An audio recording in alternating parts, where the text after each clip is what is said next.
Hi నమస్తే అండి, రైతులకు నమస్కారం. మీరు చూస్తున్నది వచ్చి సరార్ధర్ కాటన్ నేరేడు అండి. ఇది కాటన్ నేరేడులో ఇలా ఈ రకంగా వస్తున్నాయండి కాయలు. సైజు ఇలా ఉంటాయి.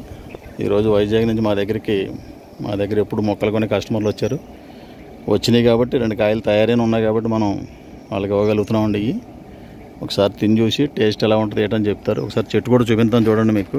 ఇదిగోండి కాయలు, ఈ లేత కాయలండి. ఇవి ఇంకా కనీసం 4 రోజులు రెడీ అవుతాయి. ఇప్పుడు రెడీ అయిన కాయలు చూశారు కదా, ఇదిగోండి ఈ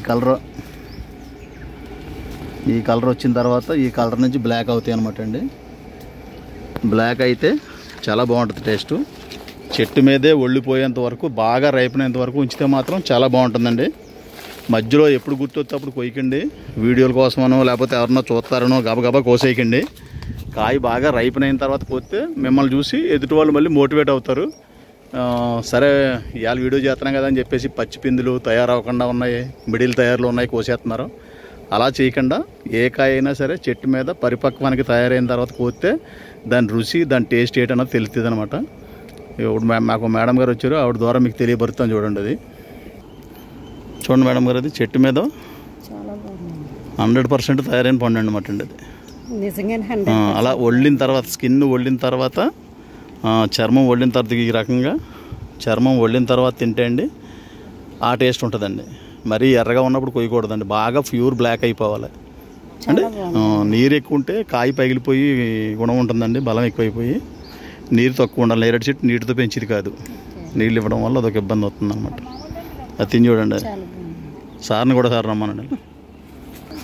అదే మీరు చూస్తారని, మీరు వచ్చేదానికి కాయలు ఉన్నాయి కాబట్టి మేము చూపించగలిగాం అనుకోండి, మీకు అవగాహన ఉంటుందండి. ఇవ్వండి ఈ పండు టేస్ట్ చేసండి. కాటన్ నేరేడు మీద మీ అభిప్రాయం అంటే మీతో పాటు ఇంకో 10 మంది ఈ మొక్కను పెంచాలన్నది నా ఉద్దేశం. ఎక్సలెంట్ టేస్ట్, చాలా బాగుంది. స్వీట్ కానీ అసలు టెక్స్చర్ కానీ చాలా ఎక్సలెంట్. అదండి ఈ పండు యొక్క స్పెషల్. ఇంకా మేడం మీరు కూడా తినండి. మేము వేసామంటే గ్రోత్ వచ్చింది, ఇంకా ఫ్లవరింగ్ స్టార్ట్ వద్దండి. ఎందుకంటే ప్రతి చెట్టుకినండి భూమిలో కనీసం రూటు 1 మీటర్న్నర ప్రయాణం చేయాలండి. ఏరు వ్యవస్థ పెరగకుండా, చెట్టు కొమ్మలు తయారవకుండా కాయలు కాసేయాలంటే చాలా మందికి ఎలా ఉందంటే ఎగ్జైట్మెంట్, తొందరగా వచ్చి విత్తనం పెట్టగానే కాయలు వచ్చేయాలి అంటే చెట్లకి అలా పళ్ళ చెట్లు కుదరదండి. దీనికన్నా బాగా వడిలిన తర్వాత తింటే చాలా బాగుంది. అదండి ఇందాక మీరు ఫస్ట్ తిన్న పండుకి ఇప్పటికి తేడా వచ్చింది చూసారు. అదండి అదనమాట. ఎక్సలెంట్ ఫ్రూట్ అండి. అవునండి.